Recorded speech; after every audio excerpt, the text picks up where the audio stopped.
AP కూటమి నేతలు గవర్నర్ను కలిశారు. కూటమి నాయకుడిగా చంద్రబాబు నాయుడిని ఎన్నుకున్నట్లుగా గవర్నర్కు లేఖ అందించారు. కాగా కాసేపటి క్రితం శాసనసభాపక్ష నేతగా చంద్రబాబు పేరును జనసేన అధినేత పవన్ కళ్యాణ్ ప్రతిపాదించగా సభ్యులు ఏకగ్రీవంగా ఎన్నుకున్నారు. విజయవాడలోని ఏ కన్వెన్షన్లో కూటమి నేతల సమావేశం జరిగింది. ఈ సమావేశానికి చంద్రబాబు, పవన్, పురంధేశ్వరి, కూటమి ఎంపీలు, ఎమ్మెల్యేలు హాజరయ్యారు. ప్రభుత్వ ఏర్పాటుకు ఆహ్వానించాలని గవర్నర్ను అచ్చెన్నాయుడు, నాదెండ్ల మనోహర్, పురంధేశ్వరి కోరారు. దీంతో సాయంత్రానికల్లా చంద్రబాబును గవర్నర్ ఆహ్వానించనున్నారు.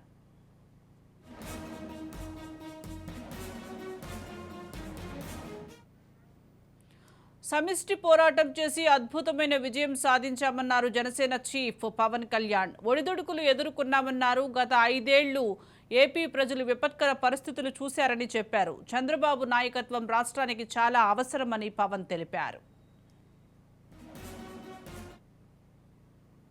దశాబ్ద కాలంలో రాష్ట్ర విభజన జరిగినప్పటి నుంచి ఆంధ్ర రాష్ట్ర ప్రజలు నలిగిపోతున్నారు. గత 5 సంవత్సరాలుగా మరి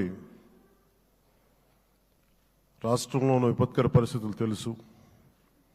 మనందరం సమిష్టిగా పోరాటం చేసి కలిసికట్టుగా ఉండి అద్భుతమైన మెజారిటీలతోటి 164 శాసనసభ స్థానాలని ఎన్డీఏ కూటమి దక్కించుకుంది. అద్భుతమైన విజయం. 21 పార్లమెంట్ సభ్యుల్ని ప్రతి ఒక్కరి విజయాన్ని వారి వారి రాష్ట్రాల్లో ఎలా దీన్ని ముందుకు తీసుకెళ్లాలి, ఒక్క ఓటు చీలకుండా అలయన్స్ అంటే ఎలా ఉండాలి అనేది మన ఆంధ్ర ప్రాంత ప్రజలు, మన ఆంధ్ర రాష్ట్ర ప్రజలు మనందరం కలిసి కట్టుగా చూపించాం. ఆ మాట మీద ఉన్నాం, ఆ మాట మీద నిలబడ్డాం. ఒడిదుడుకులు ఎదుర్కొన్నాం, తగ్గాం, కానీ నిలబడ్డాం. ప్రజల నమ్మకాన్ని పెంచాం. అద్భుతమైన మెజారిటీతో ఈ రోజున మనం ప్రభుత్వాన్ని స్థాపిస్తున్నాం. కక్ష సాధింపులకి సమయం కాదు ఇది. వ్యక్తిగత దూషణలకి సమయం కాదు ఇది. 5 కోట్ల మంది పైగా ప్రజలు మన మీద నమ్మకాన్ని పెట్టుకున్నారు. మన మీద మనందరం ఉమ్మడిగా, మనందరం సమిష్టిగా ఆంధ్రప్రదేశ్ ప్రజలు ఏ అభివృద్ధి అయితే కోరుకుంటున్నారో మనందరం సమిష్టిగా దీన్ని ముందుకు తీసుకెళ్లాలి, అభివృద్ధి పథంలో నడిపించాలి. విద్య, వైద్యం, ఉపాధి, సాగునీరు, తాగునీరు, లా అండ్ ఆర్డర్ ఇవన్నీ చెప్పొచ్చాం. మనం బలంగా నిలబడతామని. ఒక సుదీర్ఘమైన అనుభవం ఉన్న నాయకులు కావాలి. 4 దశాబ్దాల అనుభవం, అభివృద్ధి మీద అపారమైన అవగాహన, పెట్టుబడులను తెచ్చే సమర్థత, ప్రతిభ. విదేశాల్లో ఉండే నాయకుల్ని మలేషియా దగ్గర నుంచి, సింగపూర్ దగ్గర నుంచి, యూరోప్ దగ్గర, అమెరికా నుంచి ఆ దేశాల అధ్యక్షుల్ని తెలుగు రాష్ట్రాల వైపు దృష్టి మళ్లించేంత శక్తి సమర్థత ఉన్న శ్రీ నారా చంద్రబాబు నాయుడు గారికి ఆయన నాయకత్వం చాలా అవసరం. ఆయన అనుభవం చాలా అవసరం. ఎన్డీఏ కూటమి తరపు నుంచి ముఖ్యమంత్రి అభ్యర్థిగా శ్రీ నారా చంద్రబాబు నాయుడు గారి పేరుని జనసేన పార్టీ పక్షాన నుంచి మేము బలపరుస్తున్నాం. అనూహ్యమైన విజయాన్ని సాధించామన్నారు బీజేపీ స్టేట్ చీఫ్ పురంధేశ్వరి. ఇంతటి ఘన విజయాన్ని మనం ఊహించలేదన్నారు. విజయం నుండి పాఠాలు నేర్చుకోవాలన్నారు. ప్రజలిచ్చిన భరోసాను తమ పని తీరుతో నిలబెట్టుకుంటామన్నారు. అని చెప్పి ఢిల్లీలో మాట్లాడుకున్నటువంటి మాట కేవలం ఇక్కడ ఉన్నటువంటి నాయకులకి మాత్రమే కాకుండా ఈ 3 పార్టీలకి సంబంధించినటువంటి ప్రతి కార్యకర్తకి పేరు పేరున నేను శిరస్సు వంచి నా నమస్కారాలు తెలియజేస్తున్నాను. అభివృద్ధి అన్న పదానికి అసలు అర్థం లేకుండా పోయినటువంటి నేపథ్యంలో సంక్షేమం, నిజమైనటువంటి సంక్షేమం అన్నది ప్రజలు దూరమైనటువంటి సందర్భంలో విసిగి వేసారిపోయినటువంటి ప్రజలందరూ కూడా మనం ఊహించలేదు. ఇంతటి ఘనమైన విజయం మనం సాధించగలమని చెప్పి మనం ఊహించలేదు.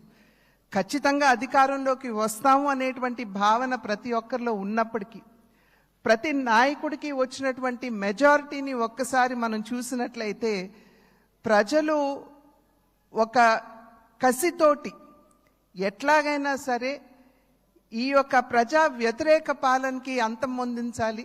ఎందుకంటే ఎప్పుడైతే రాష్ట్ర అభివృద్ధిని మనం పట్టించుకోకుండా ప్రజల్ని నిజమైనటువంటి సంక్షేమానికి ఎప్పుడైతే మనం దూరం చేస్తామో, మాకు తెలుసు ఏ విధంగా నిర్ణయం చేయాలి అని చెప్పి ప్రజలు ఈ ఎన్నికల్లో ఓట్ల మాధ్యమంగా వారు మనకి ఒక హెచ్చరిక ఇచ్చారు అని చెప్పి నేనైతే భావిస్తున్నటువంటి నేపథ్యం. కనుక ఈ యొక్క అనూహ్యమైనటువంటి విజయాన్ని, ఈ పరిణామాన్ని మనం గెలిచాము, అధికారంలోకి వచ్చాము అనేటువంటి భావన కన్నా ప్రజాహిత పాలనని, సుపరిపాలనని ఏ విధంగా ప్రజలకు అందించాలి అనేటువంటి విషయం మీద ఖచ్చితంగా మనం అందరం కూడా దృష్టి కేంద్రీకరించవలసినటువంటి ఆవశ్యకత చాలా ఉంది. కనుక ఈ మూడు పార్టీల యొక్క ఆవిర్భావం, వారి యొక్క ఆలోచన విధానం చూసినట్లయితే ఒకే దిశలో ఒకే రకంగా ఉన్నటువంటి విషయాన్ని మనం గమనించాలి. అంటే సమాజంలో ఉన్నటువంటి సాధారణ పౌరుడికి న్యాయం చేయాలి, పేదవాడికి నిజమైనటువంటి సంక్షేమాన్ని అందించాలి అనేటువంటి లక్ష్యం ఈ మూడు పార్టీలకు ఉన్నటువంటి సందర్భంలో ఈ మూడు పార్టీల యొక్క కలయిక నిజంగా ఒకంత ఆలస్యమైనా కూడా ఇది రాష్ట్రానికి చాలా అవసరమైనటువంటి కలయిక అని చెప్పి నేను భావిస్తున్నాను.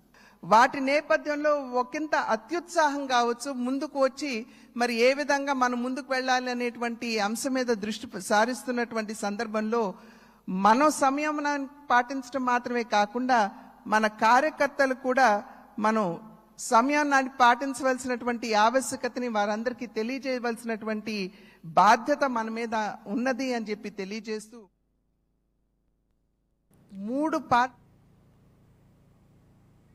ఎన్డీఏ శాసనసభాపక్ష నేతగా ఎన్నుకున్నందుకు కృతజ్ఞతలు తెలిపారు టీడీపీ అధినేత చంద్రబాబు నాయుడు. రాష్ట్ర చరిత్రలో కని విని ఎరుగని తీర్పు ఇచ్చారన్నారు. ఈ తీర్పు నిలబెట్టుకునే బాధ్యత మనపై ఉందన్నారు. ఏపీ ప్రజలు 5 ఏళ్లు విధ్వంసకర పాలన చూశారన్న చంద్రబాబు అత్యున్నత ఆశయాల కోసం 3 పార్టీలు ఏకమయ్యాయని తెలిపారు. ఈ ఎన్నికల్లో ప్రజలే గెలిచారని, 1994లో వన్ సైడ్ ఎన్నికలు జరిగినా ఇన్ని సీట్లు రాలేదన్నారు.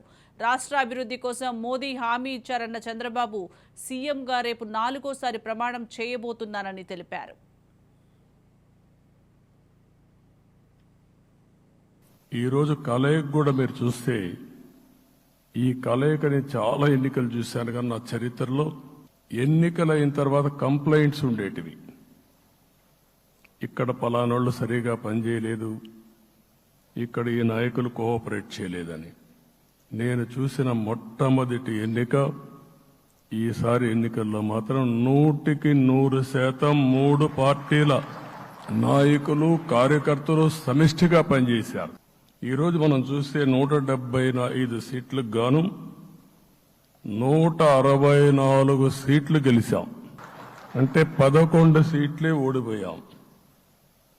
అంటే స్ట్రైకింగ్ రేట్ 93%. అంటే మామూలుగా 93% రావడం అనేది దేశ చరిత్రలోనే అరుదైన అనుభవం ఇది. అలాంటి అనుభవం ఇక్కడ చూపించారు. 50% ఓట్లు ఇస్తే ఎక్కువ అనుకుంటాం. అలాంటిది 57% ఆవరేజ్గా ఈ రాష్ట్ర ప్రజానీకం మనల్ని ఆశీర్వదించారంటే మనలో ఎంత బాధ్యత పెరిగిందో మనం ఒక్కసారి గుర్తుపెట్టుకోవాల్సిన అవసరం ఉంది. చరిత్రలో ఎప్పుడూ గెలవని విధంగా కడపలో 7కు 5 గెలిచాం మనం. ఆ తర్వాత అనంతపురకు వస్తే క్లీన్ స్వీప్ 7కు గెలిచాం. హిందూపూర్లో 7కు గెలిచాం. నంద్యాల ఎప్పుడూ ఊహించని విధంగా 7కు 7 గెలిచాం. ఆ తర్వాత కర్నూలుకు వస్తే 7కు 5 గెలిచాం. నేను ఈ 11 మందిని కూడా అదే మారిగా జనసేన మిత్రులు పవన్ కళ్యాణ్ గారు 21 సీట్లు తీసుకొని 21 గెలిచాడు. బీజేపీ 10 సీట్లు తీసుకుంటే 10 గెలిచారు, 8 గెలిచారు. అంటే 10కి 8 గెలవడం అనేది ఒక చరిత్ర. ఆ 2 సీట్లు కూడా కొన్ని ప్రత్యేకమైన కారణాల వల్ల ఓడిపోయాం తప్ప ఇంకోటి కాదు. అంటే ఇక్కడ ఒక లెసన్ నాకు మనందరికీ అర్థమైంది ఏంటంటే, అభ్యర్థులు గట్టిగా నిలబడుకున్న ప్రతి ఒక్క చోట ప్రజలు మనల్ని ఆశీర్వదించారు, గెలిపించారు. ఇదే ఈ యొక్క ఎన్నికల్లో మనందరం గుర్తుపెట్టుకోవాల్సిన ఒక ప్రత్యేకమైన విషయం. ఎందుకు మేము పొత్తు పెట్టుకున్నామనే విషయాలు చెప్తూ ఈ ప్రభుత్వ అవినీతిని ఎండగట్టారు, సూటిగా మాట్లాడారు. ఆ ఒక్క మీటింగ్తో రాష్ట్రం మొత్తం ఒక నమ్మకం వచ్చింది. బీజేపీ కూడా పూర్తిగా ఈ కూటమిని సపోర్ట్ చేస్తున్నారనే కాకుండా ఈ రాష్ట్రానికి ఏ అవసరం ఉందో చెప్పగలిగారు. అది అయిన తర్వాత ప్రధానమంత్రి గారు వచ్చారు. మొట్టమొదటి మీటింగ్ మీరు చూస్తే ఇక్కడనే రాజమండ్రిలో పెట్టారు. రాజమండ్రిలో స్పష్టత ఇచ్చారు. దేని అనకాపల్లో స్పష్టత ఇచ్చారు. రాగద్వేషాలకు అతీతంగా రాజ్యాంగంలో ఏదైతే మనం ప్రమాణం చేస్తామో రాజ్యాంగాన్ని అనుసరించి అదే విధంగా పనిచేశాను. మళ్ళీ ఈరోజు మీ అందరికీ హామీ ఇస్తున్నాం. నాకు అలవాటు ప్రజల కోసం కష్టపడడం, అవిశ్రాంతంగా పనిచేయడం, పోరాటాలు మాత్రమే నాకు తెలుసు. ప్రజాహితం మాత్రం తెలుసు. తప్పకుండా దాన్ని నిలబెట్టుకుంటా. ఇన్ని దశాబ్దాలుగా కూడా ప్రతి అడుగు కూడా మీరు ఒకసారి చూస్తే ప్రతి ఆలోచన, తపన అన్నీ కూడా ప్రజల కోసమే చేశాం.